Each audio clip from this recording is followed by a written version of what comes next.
What have curiosity, distraction, and instant gratification got in common? We all suffer them, believe it or not. They form a major part of our lives and we're not even aware of it. We react to them all the time. More importantly, they have a huge impact in terms of your business and those working for you, particularly around productivity. And, you don't believe it, the cost to your business can be quite substantial. So anyway, what I want to do is I want to talk to you today about three things that I think are very, very important. Now, I want to give you three examples. Number one, how from a senior management point of view, this can really, really make an impact on your business. Number two, on a lower level, the impact that can make on your business. And number three, overall, the staff, the impact, and what is actually happening that we don't understand that is costing us absolutely a fortune. So I'm going to start with three stories, each related to the other, and let me take you where you are. Let me start, well, actually, let me go somewhere else just for a minute. I was just thinking, when I was about 9 years of age, my father arrived home and he told a story, and I suppose it stuck with me ever since, and hence the reason I'm now talking around the subject of distraction in the workplace and its impact. He told me that on one particular day, standing on O'Connell Bridge, which is the main bridge in Dublin over crossing the Liffey, joining the north and south side, a man walked along and just went, and he just stared upwards. And he stayed like that. And within about 15 minutes, he'd been joined by 4 or 5 others, just random strangers passing by, wondering what on earth was going on. They asked him questions, but he refused to answer anything at all. And he spent nearly an hour there. Imagine that, nearly an hour there. And by the end of that time, there must have been 25 or 30 people all standing, looking up in the air, each wondering, each speculating what on earth's going on. But they were there. Now, the lesson learned from that is, because he just walked off and left them there, the lesson was he a nutcase? What did he see? What did we see? And all the speculation that went around that. But there was a lesson to be learnt there. People's curiosity got them to stop and spend time, however much time that was, just staring up into the mid-air, not knowing what was going on. Many of those people would have either been going to their place of work or had some sort of message to be on, got distracted and ended up being there. And the instant gratification part of it was they wanted to know now. They weren't prepared to wait to read about it in the papers, hear about it on the radio, whatever it was. So that's the point I'm making. We kind of react to things, and I think you need to understand how that works in your business. Let me take you to the first part of this story, and I want to talk to you about Jerry. Now, Jerry is 53. Jerry owns a professional services company that's very, very much involved in research and writing reports. Now, you're probably looking at my piece of artwork here and thinking to yourself, he's not particularly a good artist. Although it is in a particular style. You've heard of Lowry? Well, I thought that's what somebody said at one of my talks recently, but they said lousy. So, okay, it doesn't matter. I'm not here to be an artist. But anyway, Jerry called me and said, Alec, I have a problem. I think, okay, I know Jerry well. What's the problem, Jerry? He says, Alec, you're not going to believe this, but in 2016, we made 200,000 net profit. I thought, okay, I'm still looking for the problem here. In 2017, we made 200,000 net profit. You're starting to see a bit of a pattern here. I'm saying to myself, Jerry, I don't see the problem here. He said, this is the first part of 2018. And already we're on track to make, yeah, you guessed it, 200,000. And I said, so what's the problem? He said, we're out the door with work. He said, I've got staff staying back late every night. We're turning away business. And I would expect if we had that level of interest in what we're delivering, we should be making far more money. I thought, okay, that's a fair question to ask. He said, you've got a program called A Keen Eye for Detail. We've used you before. Could you come in and have a look and see what potentially the problem is? Problem? Okay, let's go in. What are you trying to achieve was the first question I had to ask. And he said, I would love to increase sales to deliver 300,000 in profit for 2018. And I thought to myself, okay. But you realize, of course, there's only 3 ways to do that. Number 1 would be to sell more.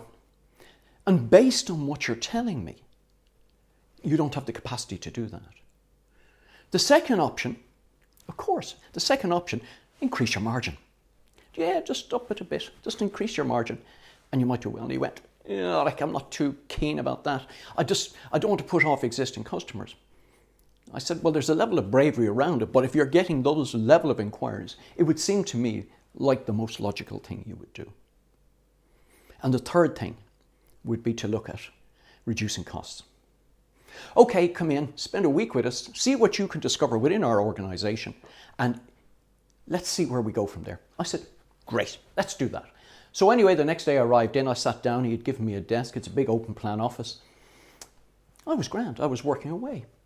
And who do I see come trundling down as Jerry? He comes down, he goes over to Dave in the corner, Dave I'd met before, and he says something to Dave. I can't pick it up, but I could pick up Dave's body language. And Dave was, you could see him kind of just getting annoyed. And next minute the two of them went off.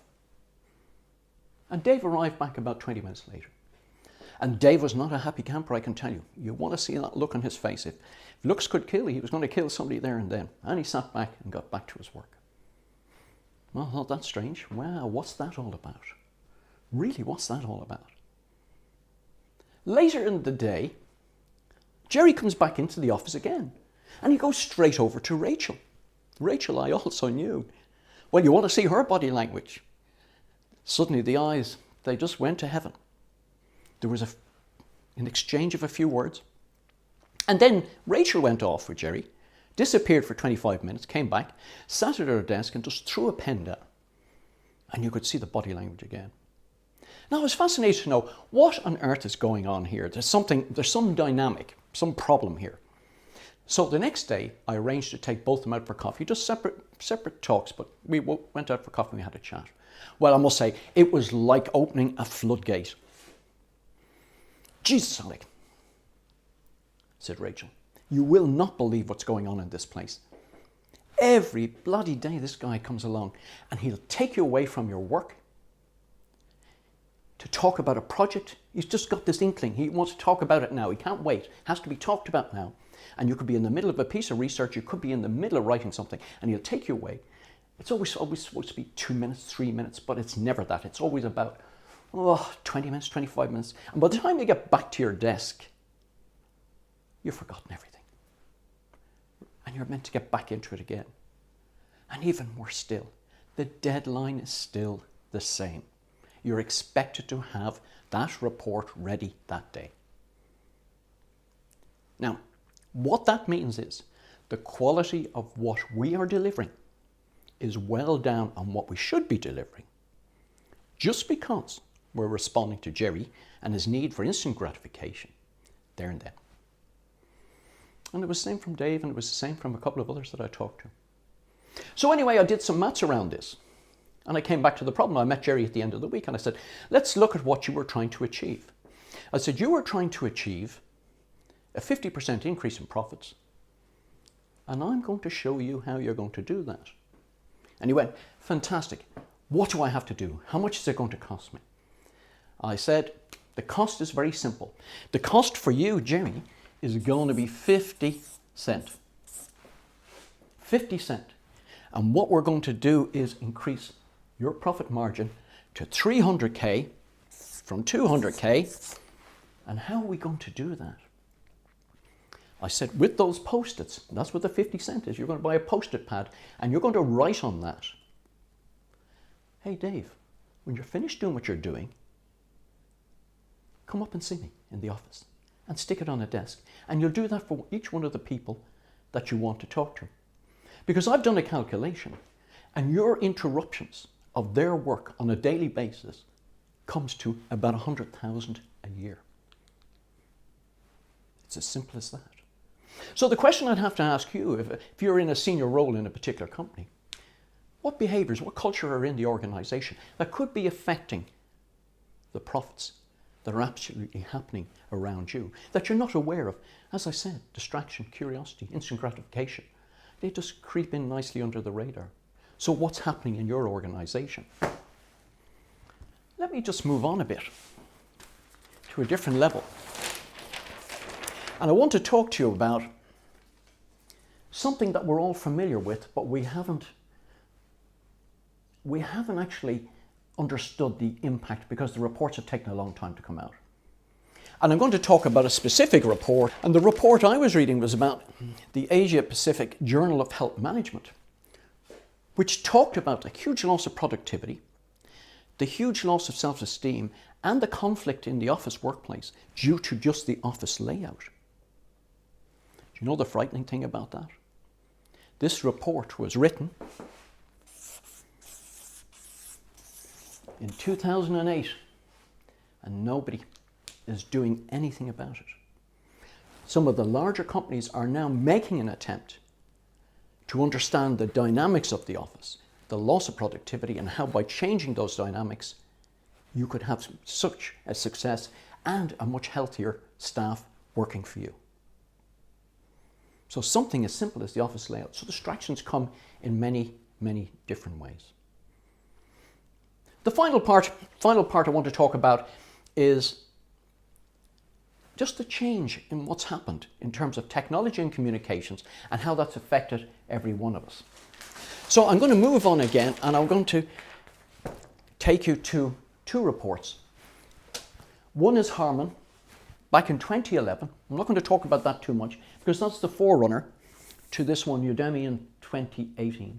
And these are all about distractions in the workplace and how they're impacting on your organization. And it's frightening. I can honestly tell you, it's frightening. If you don't know, please read them. You will be shocked at the results of it. But I'm going to give you an example of them. Back to my piece of art, as you can see, my piece of art. And I'm just going to look at tasks today and back in 1995. The reason I picked 1995 is because email actually only started becoming a tool in 1995. The smartphone didn't come into existence till about 2009-10. And also the internet in terms of using it was back in 1995. So let's talk about it. When I went to work in the bank, it was very simple. Let's say we start 9 to 5, so that's the way work started. So we'll start here, and there's 9 o'clock in the morning, and I go into the bank, and I have a series of tasks to do, all right? And I finish at 5 o'clock in the evening. Why 5 o'clock in the evening? Because that's when they wanted their phone back, and they wanted me out of the office because they weren't going to pay me overtime. So what they got over the course of that day is with these series of tasks, I would have done them and then completed and left the office. So they would have had me for probably 90-95% of at least my attention span for that short period of time, but that's all they needed. So they would have got the quality of work. If we fast forward to today, and we have a series of tasks going on as we would imagine, I'm suddenly starting maybe at 6 o'clock in the morning because my smartphone or whatever it is now ringing. It's just interrupting my family life, thanks very much. And then I get to my tasks, but we have email, and I have social media, and I have my work colleagues, and an open plan office. And so each task, and you can see the distractions, and then it finishes up maybe 9 o'clock at night. Look at the mess in terms of my concentration and my level of productivity. We can change that. We can make a substantial difference to that once we understand what the dynamics are in the workplace and the cost that it's bringing into your place. So what I'm saying to you is, just to sum up on all of the things that I was saying was, you have a blank page. You have a blank page to work off. You've seen the dynamics of how you and the culture of your organization can impact on the profits and productivity of your company. You've seen how mid-management has been affected and how simply that could be addressed. And finally, you've seen your own staff and the costs that are there. What are you doing? What are the plans that you've got in place? Is this part of your strategic plan? Because the costs are significantly higher than you ever can imagine. If you want to understand the real cost to you, and that's in this Udemy report,